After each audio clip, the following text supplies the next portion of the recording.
Benvenuti cari amici su Underground Sea per un video dedicato all'EDH con un occhio al budget, come sempre coadiuvati dal canale YouTube Dungeons & Enders Guide per una nuova build che prova ad affrontare il formato multiplayer con un investimento contenuto.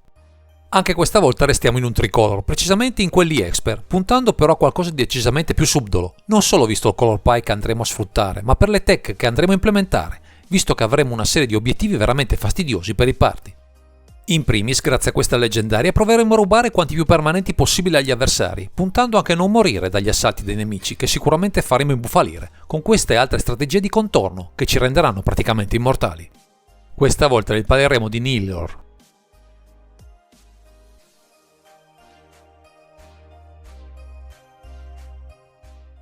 Siamo di fronte a una creatura che senza mezzi termini abusa di un effetto che può risultare molto vantaggioso e dirompente, soprattutto in una build budget, che prova a confrontarsi con avversari più blasonati, per uno stile F di massa molto importante, ma andiamo con ordine esaminando le sue caratteristiche.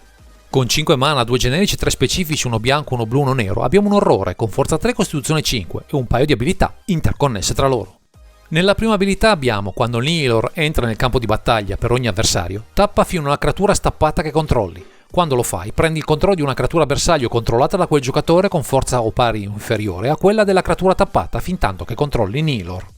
Mentre nella seconda c'è, ogni qualvolta attacchi con una creatura posseduta da un avversario, guadagni 2 punti vita e quel giocatore perde 2 punti vita. Avere nella zona di comando un meccanismo che può potenzialmente rubare 3 creature, una per avversario, in base a cosa tapperemo, in concomitanza con l'abilità del generale, ci offre un vantaggio sulla carta estremamente elevato, in permanenti e in mana speso. Questa combinazione, unita a una seconda abilità di supporto, vantaggiosa ma non certo incisiva, si dovrà incastrare con una serie di protezioni per evitare di morire a causa delle ire che attireremo su di noi da parte di un party che subirà più di un furto inaspettato.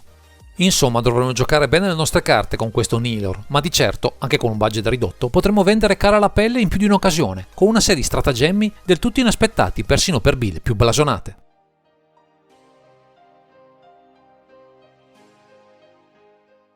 L'idea che ruota attorno a questo Nihilor è quello di impossessarsi dei permanenti avversari, sia sfruttando le potenzialità del generale, sia abusando di molti effetti simili, inseribili tra le 99, che tra le molte presenti nel nostro color pie di riferimento. Pensiamo a carte come Agent of Treachery, a tech che ci permettono di castare le magie avversari come King Narfi Betrayed, oppure a un dio come Atreus Shoot Veiled, che potrà impossessarsi dei cimiteri dei nostri nemici per capire bene cosa potremo mai infliggere ai nostri avversari. Tutti questi trucchetti faranno imbestialire più di un opponente, ecco che una parte della lista si preoccuperà di salvarci da morte certa, come con Lich Mirror, che ci riporterà in vita in diversi frangenti, anche se ci lascerà a mani vuote per un po'. Non ci salveremo dai danni da comandante o dai segnalini infettare, però con qualche trucchetto, come gli effetti di phasing di March of Wind's Mist e Teferi's Curse, avremo modo di preservare qualcuno dei nostri permanenti, oltre a quelli fin qui rubati dai nemici, combinando 2 meccaniche apparentemente non collegate tra loro. Abbiamo poi una combinazione colore perfetta per controllare i nemici, con carte come Dovis Vito e Time Wipe, che ben si incastrano con gli altri effetti che tenderanno a portare dalla nostra parte quello che sfuggirà alle maglie delle nostre interazioni. Avremo quindi più di un modo per vincere, ma possiamo anche utilizzare con profitto carte come Approach of the Second Sun, per portare a casa il risultato o alla peggio prendere fiato con qualche nuovo punto vita, evitando così di morire dagli assalti degli avversari.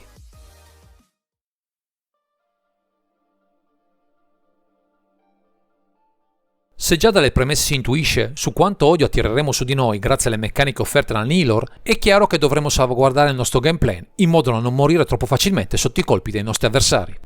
Per questo motivo e per sostenere meglio il costo di cast del generale, adotteremo tutti gli strumenti possibili con un budget contenuto per aumentare in fretta il mana a disposizione, in primis con qualche creatura come Burnish Heart, Solemn Simulacro e Oblivion Sower, che ci possono aiutare a aumentare le terre in campo. Anche con qualche artefatto tra Arcane Signet, Azorius Signet, Dimir Signet, Ozor Signet e Commander Sphere, e una terra, Temple of the False God, oltre che allo sconto di cast offerto da Stormscape Familiar, possiamo sperare di avere mana a sufficienza per la nostra azione. Con questa base tenteremo di arginare gli assalti del party, con alcune tech molto particolari, Endurial Angel, con la sua trasformazione in Angelic Enforcer, Exquisite Archangel e Platinum Angel, bloccando le chiusure tradizionali, che passano dalla combat senza scomodare i segnalini veleno o qualche combo infinita. Questi trick verranno coadiuvati da altre 2 carte particolari, Cloud Steel Kirin, che in quanto equipaggiamento può venire sfruttato in più volte, e The Book of Exalted Dead, un artefatto che col suo esilio porrà anche lui una clausola salvifica per la nostra morte. Non solo, anche con qualche magia come Angel Grace e Stunning Reversal, potremo cortocircuitare gli assalti degli opponenti, in barba alle regole classiche del gioco, sopravvivendo ancora una volta alla morte ormai dichiarata. Visto il funzionamento di alcune carte come Lich Mirror, sopravvivere potrebbe condurci in un contesto in cui non avremo risorse o difese, quindi da un lato il piano di rubare permanenti agli avversari ci tutela, dall'altro potremmo abusare di un'altra abilità del passato, phasing, per cortocircuitare i vincoli di questo artefatto. Ecco che acquistano tutto un altro significato a carte come Guardian of Fate e Tinawa, che faseranno fuori dal gioco alcuni dei nostri permanenti, per restituirceli quando ormai l'effetto di Lich Mirror sarà svanito e noi potremo comunque avere i mezzi per reggere ulteriori assalti del party.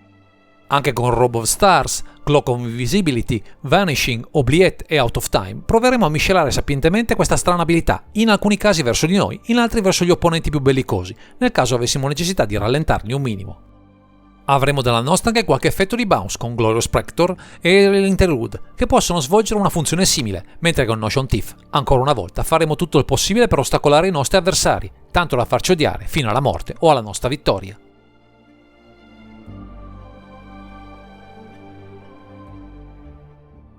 Finora abbiamo visto come vendere cara la pelle con questo Nihilor è una buona fetta del 99. Ora però vi mostriamo il motivo per cui tutti alla fine cercheranno di farci fuori in fretta, anche se nel frattempo gli avremo rubato tutto quello che proveranno a proporre in campo. Già, perché esistono, anche con un budget contenuto, carte come Spectral Adversary, Mind Flyer e Mass Manipulation, che sono capaci di rubare diversi permanenti ai nostri avversari, rinforzando le fila dalla nostra parte del tavolo in barba alle regole di base del gioco. Ci sono poi carte come Daxos of Meletis, Thief of Sanity, Gonti, Lord of Luxury e Hostage Taker che ci permettono, con mana di qualsiasi colore, il cast di carte sfilate dal grimorio degli opponenti, aumentando così il divario di power level e risorse tra noi e i nostri avversari.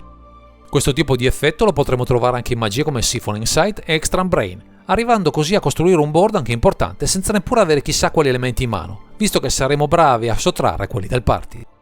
Con questi mezzi potremo prendere d'assalto i nemici, ma grazie a Thieving Amalgam e in sinergia con High Market avremo un modo elegante per colpire i proprietari di queste carte, acquisendo nel processo preziosi punti vita, perfetti per rialzare la testa, magari dopo un effetto che ci ha salvati da morte certa. Tutte queste strategie necessitano di qualche tech di contorno, ma con Muldrifter e Fact of Fiction da un lato e Sun Titan e Kai of Inoxable dall'altro potremo avere carte risposte alle rimozioni avversarie, così da sostenere anche situazioni in cui siamo sotto pressione. Non dimentichiamoci che abbiamo dalla nostra i colori Esper, che in quanto interazioni non scherzano, a partire da qualche rimozione come Murderous Rider, Dispark, Fracture e War to Plusher, che ci possono aiutare nel caso qualcosa sfugga ai nostri Steel Effect. Annoveriamo anche qualche counter tra Arcane Denial, Counterspell e Negate, magari puntando a frenare mosse che il nemico di turno potrebbe proporci o che condurrebbero alla morte nostra o dell'intero party, se gli strumenti di sopravvivenza in nostro possesso non fossero efficaci. Anche con qualche rimozione globale mirata tra Aetherites, Athersplaut, Damn e Clays Nova, proveremo a rintuzzare al board affollati, ma in questo caso queste carte sono da giocare con astuzia, soprattutto se nel frattempo avessimo rubato un po' di permanenti agli avversari. Di contorno inseriremo carte come Gideon of Etrias come mezzo per prevenire i danni da combat e Bojuka Bog per rispondere alle minacce provenienti da un cimitero, ma si tratta di opzioni marginali visto che il focus del mazzo è concentrato a farci sopravvivere mentre noi rubiamo le carte agli avversari.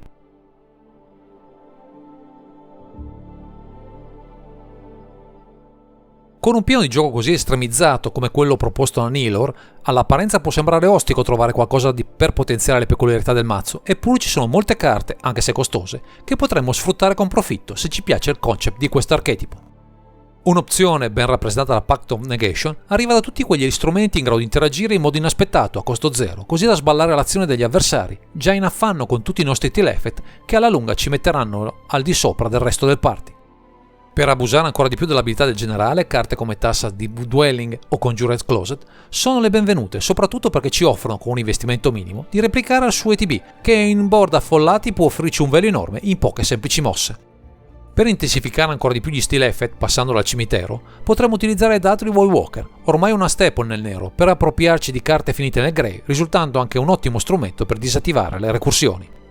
Infine, come massima protezione per evitare una morte prematura, c'è Teferis Protection, una delle staple del bianco tra le più richieste nel formato per ottimi motivi, visto che ci offre un modo elegante per sfuggire agli assalti del party, restando a galla anche in frangenti cui siamo bersaglio di tutto.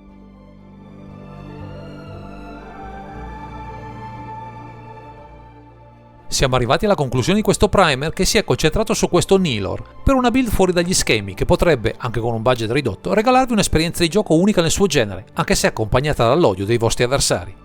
Ringraziamo Dungeon Endless Guide per averci offerto l'opportunità di collaborare a questo video e non mancheremo di ripetere questo tipo di contenuti certi di fare cosa gradita ai nostri cari ascoltatori.